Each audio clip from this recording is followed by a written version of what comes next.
Guys, my soul, my brain, my heart, it all left my body.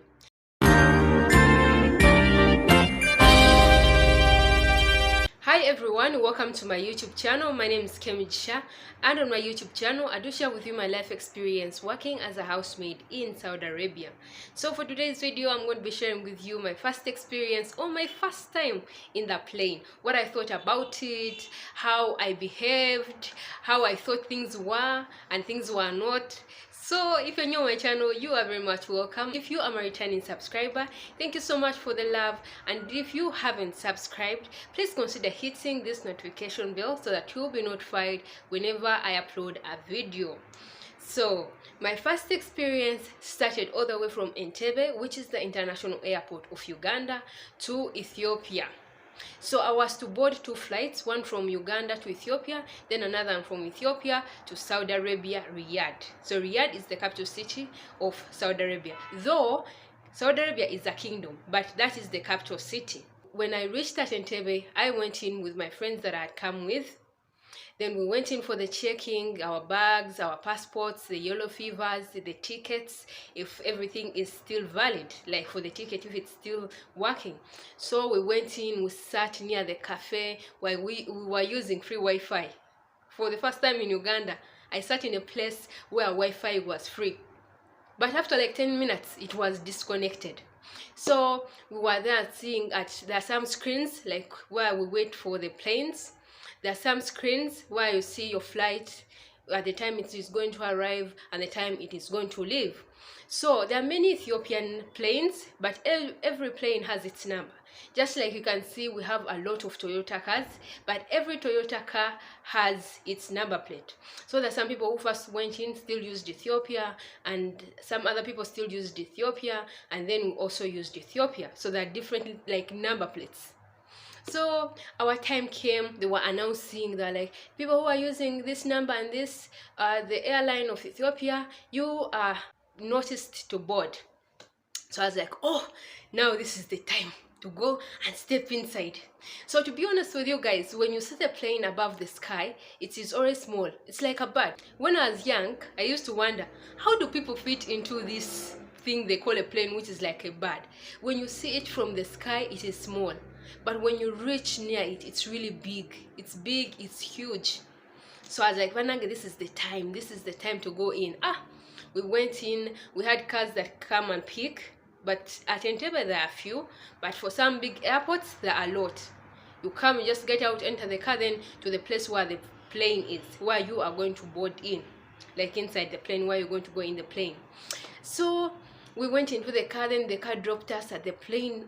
My first impression was like, oh my god, this is big. Why is it that from childhood I've been seeing this as small? Because I had never been there. I'd never seen it like so close. So there are always flight attendants who are always at the door checking the tickets. I went, the flight attendant checked the ticket. I was like, okay, you can go. So inside the plane, there are like 3 rows. There's left, middle, and right. So you might find that you're sitting on L23. Then there's M23. So you must make sure that you sit in your own seat, because maybe there's someone else who has M23 and you're also seated in L23. Maybe if someone does not love like the window side and tells you, no, let's exchange, and you agree. But most of the times in the plane, you can't sit on the place of someone else, just like the bus. So there were 3 rows in the plane, the right, the middle, and the left. So I was in the middle. Then they were telling us, and make sure you put your luggage, the small luggages, like up in the cabin. I opened, I put there. I was like, hey, this is the best feeling. I have to be honest with you. For me, most of people say, do you think going abroad is an achievement? Well, if it's not an achievement for you, for me it is, because my grandfather never went in, my father never went in, but for me, I have gone in. So for me as a person, it's an achievement. I have to be honest with you. Meaning I've taken a step that my ancestors that never took. So I pray that everyone who is watching this, that your child takes a step that you've never taken. And also that child's child takes a step that your child will never take. So back to business. I was like, this plane is very nice. the air conditioners, the lights, the everything. I was like, ha, God, these people have been enjoying. So then time came, the pilot announced, yeah, we are going to fly. Make sure you tighten your seat belts. Make sure you remove the tables. You know that tables where you put drinks when you're still traveling, when the plane is still moving. So we returned back the tables back to the seats. They are always attached to the seats.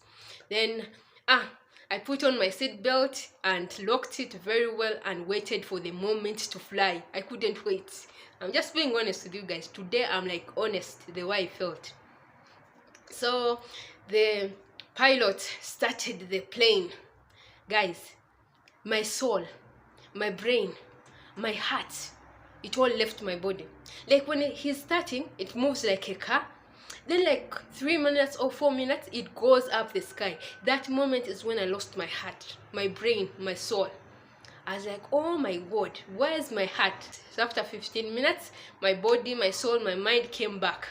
Because at that moment, you don't feel like you're going up or you're going down. It's always like you feel like you're static, you don't move, but you're always moving. Because you're always in the sky, so it's hard to know that, you are moving. Unless if you check on some TVs, they're always still attached on the chair. So you check and you see the direction that you're taking. But guys, when the pilot was taking off, I never felt my heart, my soul, my body. I almost screamed, but I was like, oh my God, don't let me embarrass myself. Time came, we landed in Ethiopia. Still, we did the same thing. The immigration was seeing our passports. Did we come in the right way? We were not human trafficked. They were checking the passports.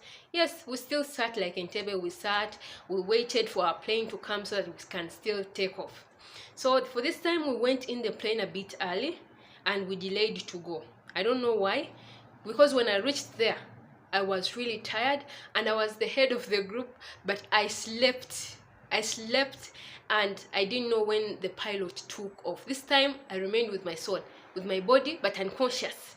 Not that I had fainted, I was like sleeping. I deep slept. And when we reached, I was telling my friend, like in the middle of the flight, of the second flight.